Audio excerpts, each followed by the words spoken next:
Buenos días y gracias por la invitación.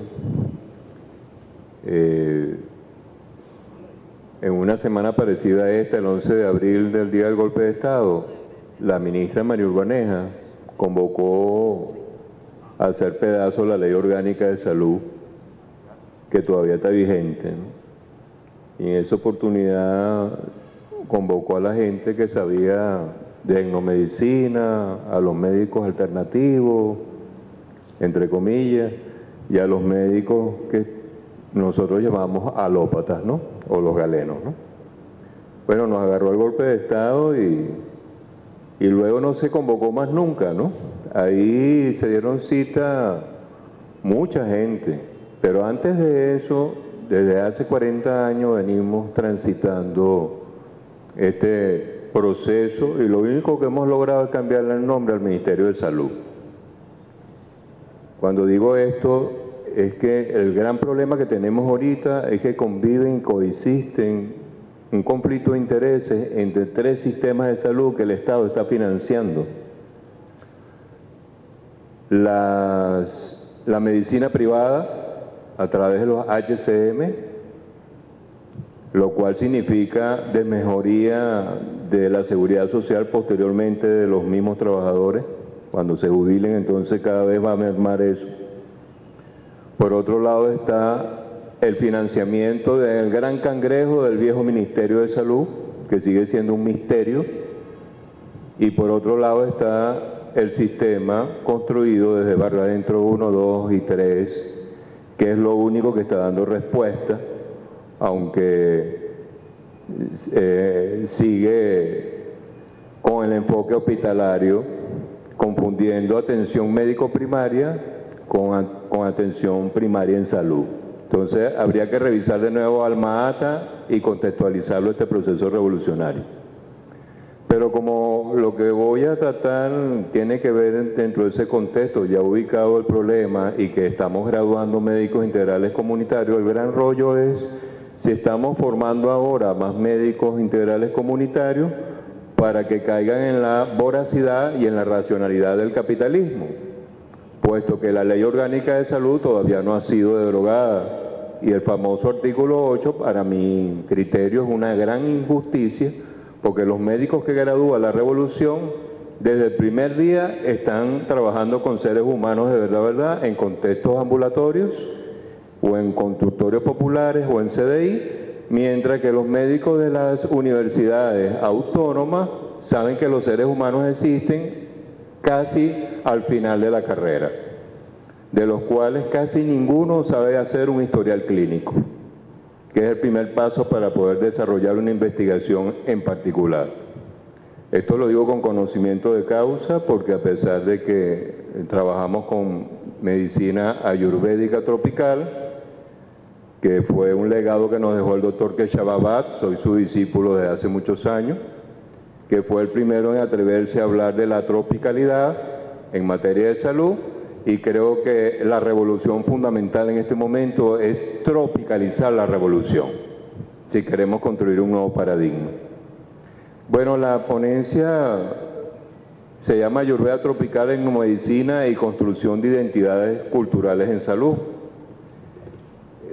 No voy a leerlo todo, pero ya ubicándonos en el escenario, nuestra propuesta sencillamente se fija en tres aspectos fundamentales que creo que deberíamos tomar en consideración. El problema del desarrollo tecnológico, que pudiéramos hablar de los recursos terapéuticos múltiples en este caso. Cuando decimos recursos terapéuticos múltiples, partimos de los recursos terapéuticos del propio cuerpo, que tiene su propia farmacología para cualquier tipo de problema, y que son las culturas originarias las únicas que saben ese conocimiento. Cuando digo culturas originarias de África, Asia y América. La de Europa está por verse si todavía se acuerdan de eso. Por otro lado, estamos hablando de los recursos terapéuticos de la cultura. Cuando un país, cuando una nación pierde el espíritu del arte, cuando ya no sabe y tiene crisis de identidad cultural, difícilmente va a tener salud mental. Por ejemplo, los cacerolazos que vemos aquí en Caracas y en cualquier parte del país es un síntoma o una patología de una disociación psicótica que en la Ayurveda, 5000 años antes de Cristo, lo describía como manas roga. ¿Qué significa manas roga? Roga significa desequilibrio y manas mente, desequilibrio de la mente. Algo así como un mal espíritu cuando entra, ¿no? Que desaloja el alma y se apodera y luego los hermanos con unas oraciones lo sacan de allí con algunos exorcismos. Aquí hay que hacer un chamanismo terrible, ¿no? En todo caso, ¿cuáles son los desequilibrios de la mente? Los sistemas de creencia, errores del intelecto, y esto va a los intelectuales. Cuando hay errores conceptuales, por supuesto vamos a llegar a resultados equivocados. Y por otro lado, mecanismos recurrentes de conducta que nos atrapan o nos mantienen a la eterna rueda de nacimientos y muertes. Eso que llaman algunos orientalistas el karma y el dharma, ¿no? Fíjense, no había nacido Freud todavía y ya 5000 años antes de Cristo ya la Ayurveda había resuelto ese problema.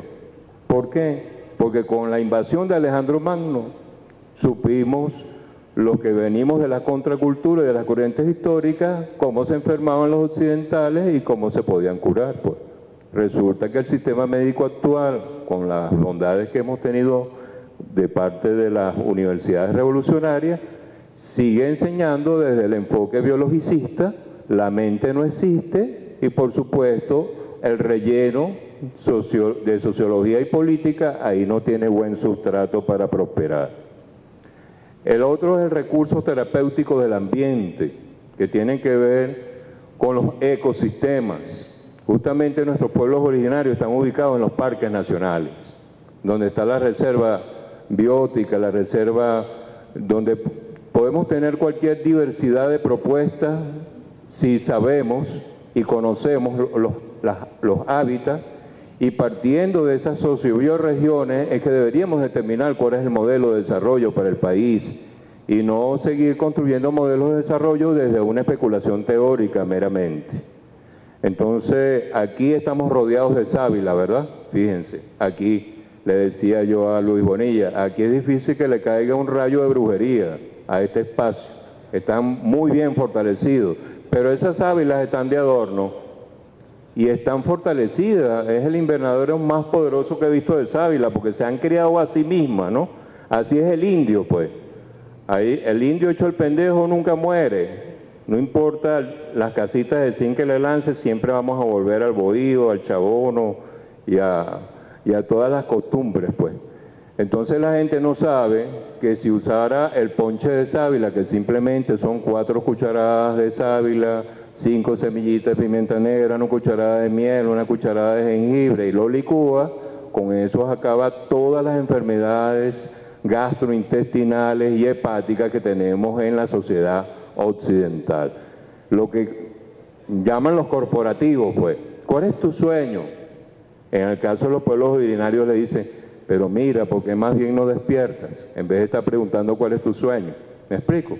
Hay que despertar de esta pesadilla que le sigue rindiendo culto a los cielos culturales greco-romanos, que luego mutaron al cielo cultural judeo-cristiano y ahora son justamente los cielos culturales globalizantes al cual le rendimos culto gracias al Dios mercado. Entonces el primer trabajo que hay que hacer es liberar a Dios, porque es el primer preso político de todas las religiones.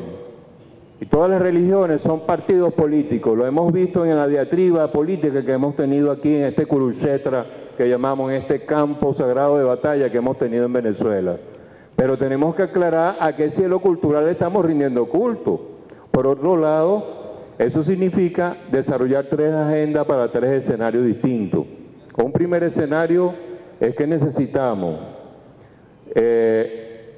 mantener el espacio del patrimonio histórico, cultural y ambiental de nuestro país, que es bastante rico. Ese es un escenario que requiere una agenda. El otro escenario es el espacio a ser transformado. Significa topofilia, toparquía, topología. Gracias. El espacio también educa entonces, el espacio y la soberanía del territorio no lo podemos definir en términos tan globales, tan gruesos. Y por otro lado el espacio a construir, que es el estado comunal de la salud tropical. Todavía no sabemos nada de salud tropical, eso sigue dirigiéndose hacia una especialidad. Y las pocas reservas éticas que teníamos en salud tropical de aquellos pioneros que lucharon contra la malaria y el paludismo, hoy en día parece que quedaron en el olvido.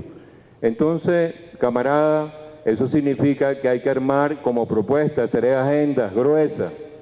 Yo convocaría a todos los pueblos originarios a armar una propuesta de acción para poder reconstruir lo que serían los procedimientos simbólicos, es decir, la parte de procesos no ónicos para reconceptualizar la revolución. Porque es desde los pueblos originarios que nosotros podemos construir eso, porque no estamos contaminados con el viejo paradigma occidental todavía. La otra agenda es la agenda que dirija sus acciones hacia sistemas de gobernanza, para no seguir hablando en términos corporativos de eficacia, gerencia, gestión. O es gobernanza, lo que significa acabar con la palabra ministerio, porque es un término religioso, no de gobernanza, y empezar a armar sistemas realmente de producción pública en materia de política. Y por otro lado está la tercera agenda, que tiene que ver con las acciones a desarrollar en materia de habitabilidad, para no seguir repitiendo el cuento del chigüire, que me gustó mucho cuando lo vi la primera vez por televisión, al profesor Vladimir, que estamos llamando socialismo a un chigüire, ¿no? Ustedes saben el chiste que le echó, entonces eso lo dejan en el aire. No podemos seguir hablando de ciudades ecológicas y socialistas cuando estamos repitiendo el viviendismo de la década de la vieja cultura política. Gracias.